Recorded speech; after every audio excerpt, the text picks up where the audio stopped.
काँग्रेसला गुंगी गुडिया हा शब्द खूप प्रिय आहे. त्यांना दुसरा शब्द सुचत नाही, कारण हा शब्द या शब्दप्रयोग अगोदर माननीय इंदिराजी गांधी यांच्यावरती झालेला आहे. विरोधकांनी त्यावेळेला त्यांना सभागृहात ते काहीच बोलत नव्हते म्हणून गुंगी गुडिया असं बोललेले होते त्यावेळेला. पण त्याच्यानंतर त्यांनी स्वतःला प्रूव्ह करून दाखवलं. देशावरती अनेक वर्ष त्यांनी राज्य केलं.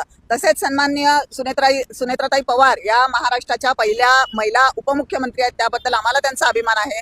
आणि आत्ताच त्यांची जी घरामध्ये त्यांच्या पतीचं निधन झालेलं आहे, त्यांच्या चितेची राख विझते ना विझते तोपर्यंत त्यांना हा पदभार स्वीकारावा लागलेला आहे. अरे त्यांना वेळ तर द्या ना तुम्ही. म्हणजे समजून घेतायत त्या सगळं. अजितदादांच्या एवढं फास्ट कुणालाच जमणार नाहीये, पण त्या प्रयत्न करतायत. कुठंतरी 25% तरी आपण त्यांच्या बरोबरीने येऊ म्हणून त्या सगळ्यांना जेवढे पण लोक भेटतात त्यांना सगळ्यांना दिवस रात्र भेटतायत. त्या सगळ्यांच्या कामाचं निपटारा करतायत.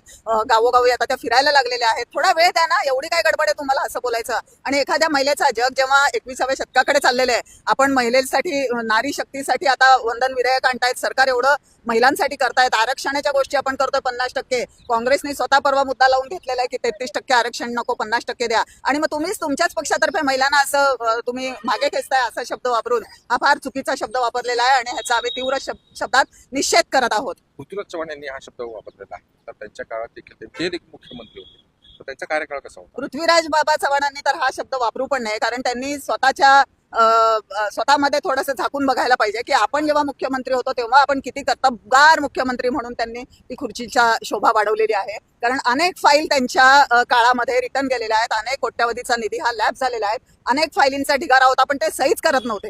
अजिबात म्हणजे धाडसी निर्णय घ्यायला त्यांना कदाचित भीती वाटत असेल. त्याच्यामुळे त्यांना आम्ही हाताला लकवा मारलेला मुख्यमंत्री म्हणूनच संबोधत होतो. आणि माननीय पवार साहेब सुद्धा म्हणत होते त्यांना की तुम्ही शासनाच्या एवढा मोठा हे जातोय, नुकसान होतंय. फायली विकासाच्या फायली होत्या. तुम्ही भले बाकीचे करू नका टेंडरच्या, पण विकासाच्या फायलींवर तर तुम्ही सह्य करा. काहीच करत नव्हते. एकदम निष्क्रिय मुख्यमंत्री महाराष्ट्र लाभलेला. आणि त्यांनी सुनेत्राताईंबद्दल बोलावं हे अतिशय खेदजनक आहे.